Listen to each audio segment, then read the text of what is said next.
छत्तीसगढ़ में विधानसभा चुनाव को अब कुछ ही महीने शेष बचे हैं। ऐसे में सियासत से जुड़े लोग लगातार सियासी बयान दे रहे हैं। इसके अलावा लगातार इस तरह की खबरें भी सुर्खियां बन रही हैं। बावजूद उसके पर्दे के पीछे एक महकमा ऐसा भी है जो लगातार दिन रात एक कर शिद्दत से शांतिप्रिय तरीके से चुनाव संपन्न कराने के लिए जुटा हुआ है। लोकतंत्र का ये स्तंभ कार्यपालिका कहलाता है और कार्यपालिका लगातार जो है इस तैयारी में जुटी हुई है कि प्रदेश में शांतिप्रिय तरीके से चुनाव संपन्न हो। इस वक्त हमारे साथ मुंगेली ज़िले के कलेक्टर जो कि जिला निर्वाचन अधिकारी भी हैं वो जुड़े हुए हैं। उनसे जानते हैं कि चुनाव को लेकर किस तरह की आपकी तैयारियां हैं। देखिए, आगामी अक्टूबर माह में आचार संहिता प्रभावशील होने की संभावना जताई जा रही है और जैसे ही आचार संहिता इन्फोर्स होगी, इलेक्शंस अनाउंस होंगे, उसके बाद सारे अधिकारी और कर्मचारी जो हैं इलेक्शन कमीशन के डेपुटेशन में माने जाएंगे और स्वाभाविक रूप से चुनाव को लेकर जो वैधानिक कार्रवाइयाँ की जाती हैं, जो ऑर्डर्स निकलते हैं और जो एग्जिस्टिंग नॉर्म्स हैं उसके तहत एमसीसी के जो रूल्स एनफोर्स होंगे उसको लेके हमको कार्रवाई करनी पड़ेगी और उसकी तैयारियां अभी से चालू हो गई हैं। इनफैक्ट पिछले 2 महीने से हम लोग लगातार तैयारियां कर रहे हैं और तैयारी हमारी काफ़ी प्रबल है। जितने भी सेक्टर्स में हमको काम करना है उसके लिए हमने आकलन कर लिया है।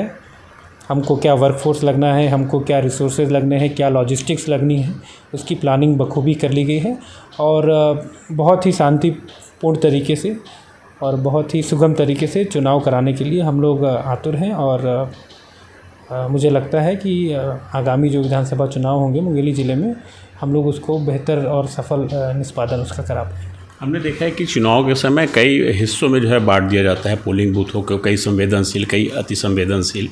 तो इनको किस तरह से संभालने की कोशिशें होंगी आपकी ओर से और किस तरह से इनको जो है तैयारियां इनके लिए क्या की गई हैं? देखिए, इलेक्शन कमीशन के नॉर्म्स होते हैं और वो नॉर्म्स हर तरह की सिचुएशन के लिए हैं। जो हमारे क्रिटिकल पोलिंग स्टेशंस हैं या sensitive non sensitive polling stations हैं, सभी के लिए फोर्स के भी नॉर्म्स होते हैं, माइक्रो ऑब्जर्वर्स की भी नियुक्ति करने के प्रावधान किए गए हैं और इस बार जो बड़े पैमाने पे जो होना है वो होना है वेबकास्टिंग। मतलब कि सीसीटीवी कैमरास लगाए जाएंगे, कैमरास के माध्यम से भी मॉनिटरिंग की जानी है।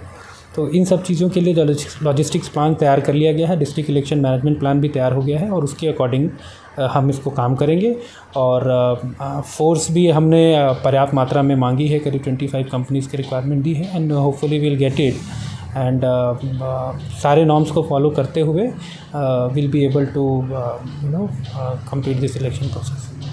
हमारे सुधी दर्शकों के लिए आप ये बता दीजिए कि आदर्श आचार संहिता क्या होती है और इस दौरान, इस पीरियड में जो है आमजनों को क्या करना चाहिए, क्या नहीं करना चाहिए, कौन सी चीज़ें वर्जित हैं ताकि वो कानून को जो है अपने हाथ में ना लें। तो इसको लेकर किस तरह से जो है अवेयर होने की ज़रूरत है लोगों को आदर्श आचार संहिता को लेकर?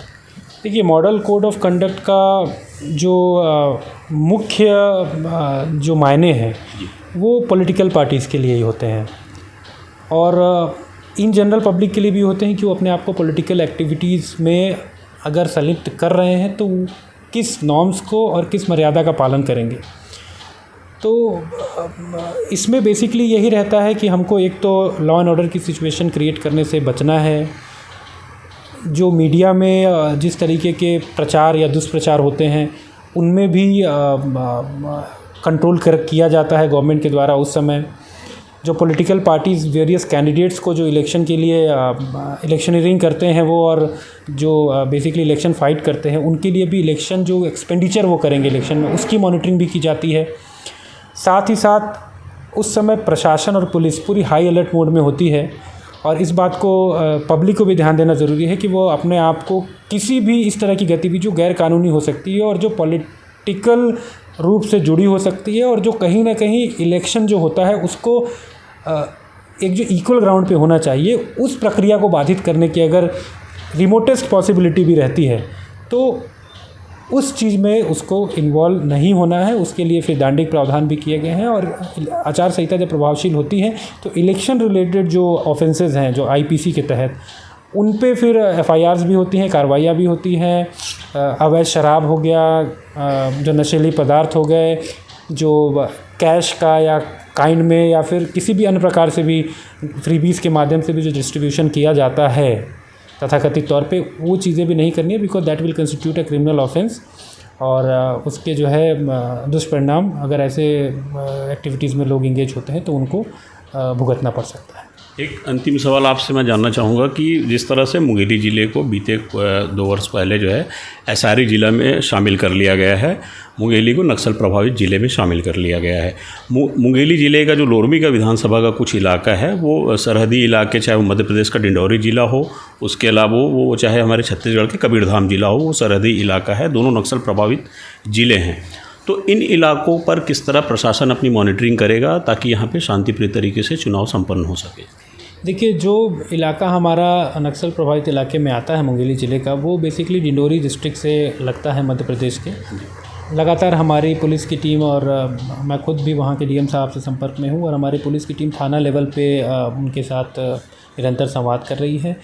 टंगली पठार का जो एरिया है और जो बंजारी बैरियर है, उधर हमने नाका भी लगाया है और मूवमेंट पे नज़र रखी जा रही है। अच्छी बात यह है कि इलेक्शन को लेके जो एक ऑल वेदर रोड होती है वो वहाँ पे उपलब्ध नहीं है, इसलिए वहाँ से अगर कोई स्मगलिंग करना या कोई अवैध शराब को खपाने की कोशिश करता है तो it will not be that easy, और नज़र रखी जा रही है। सारी डिस्ट्रिक्ट है तो रिसोर्सेज भी गवर्नमेंट के द्वारा उपलब्ध कराए जा रहे हैं, उनका बखूबी यूज़ किया जा रहा है, और ये इंश्योर किया जा रहा है पेट्रोलिंग के माध्यम से और एरिया डोमिनेशन के माध्यम से, और जो हमारी पुलिस की जो टीम है उन इंटेलिजेंस का जो उनका विंग है उसके माध्यम से भी नज़र रखी जा रही है कि कोई बड़ी घटना ऐसी ना हो।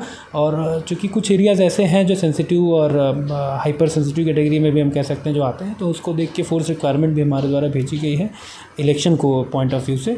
इस तरीके से काम किया जा रहा है, और मुझे ज़रा भी संदेह नहीं है कि किसी भी प्रकार के इश्यूज़ अगर होंगे तो definitely will be able to tackle it, और ज़रा भी संदेह नहीं है कि चुनाव जो है बाधित हो सकेगा। 100% मतदान को लेकर आप आमजनों से क्या अपील करना चाहेंगे? देखिए, हम लगातार 100% मतदान को लेके आमजनों से अपील कर रहे हैं। स्वीप प्रोग्राम जो होता है हमारा, उसके द्वारा हम लोगों के बीच जा रहे हैं, और हम दिव्यांगजनों के बीच गए, हम वृद्धजनों के बीच गए, हम थर्ड जेंडर के बीच गए, हम जो हमारे आदिवासी समुदाय के PVTGs के जो लोग हैं उनके बीच गए, जो लोग लेफ़्ट आउट फील करते हैं उनके पास हम जाते हैं, किसी प्रकार से अगर सोशल ऑस्ट्राइजेशन होता है उनके पास जाते हैं, 80+ के जो वोटर्स हैं हमारे, उनके लिए हम एक विशेष अभियान अभी चलाने वाले हैं, उनके घर घर जाने वाले हैं। तो इस तरीके से हमने लगातार वोटर्स तक पहुँचने के लिए अपना एक कैंपेन है उसको मजबूत किया है। कॉम्पिटिशन्स अलग अलग लेवल पे कराए गए हैं, बच्चों के माध्यम से भी जागरूकता फैलाने का काम किया गया है, और हमारा फोकस डेफिनेटली मतदान के परसेंटेज को इंक्रीज़ करने में है, क्योंकि मुंगेली ज़िले में एक डिक्रीजिंग ट्रेंड देखा गया है रिसेंट ईयर्स में इलेक्शन में। थोड़ा अलार्मिंग है वो, लेकिन इस बार मुझे पूरी उम्मीद है, क्योंकि हमारी टीम हर उस मतदान क्षेत्र में गई है जहाँ पे पोलिंग परसेंटेज एवरेज से कम रहा है, और वहाँ पे लोगों को जागरूक भी किया गया है, और इलेक्टोरल रूल्स में भी रिलेवेंट जो है सुधार किए गए हैं। तो मुझे लगता है कि इस बार मतदान अच्छा होगा, और ना केवल परसेंटेज अच्छा होगा बल्कि जो वोटिंग होगी वो एक इन्फॉर्म्ड वोटिंग होगी।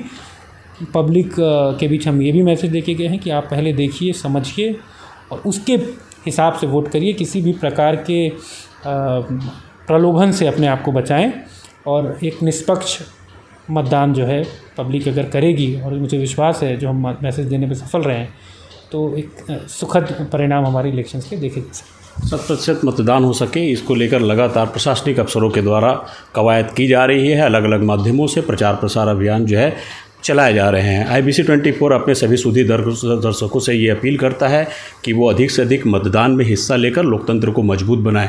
आपको हमारा ये वीडियो कैसा लगा नीचे कमेंट बॉक्स पर लिखकर अपनी प्रतिक्रिया दें। साथ ही अगर आपको हमारा ये वीडियो पसंद आया हो तो इसे शेयर करना ना भूलें, लाइक करना ना भूलें, और चैनल को सब्सक्राइब करना ना भूलें। मैं हूँ सौरभ दुबे, कैमरा सहयोगी आशीष चंदेल के साथ IBC 24 लोरमी।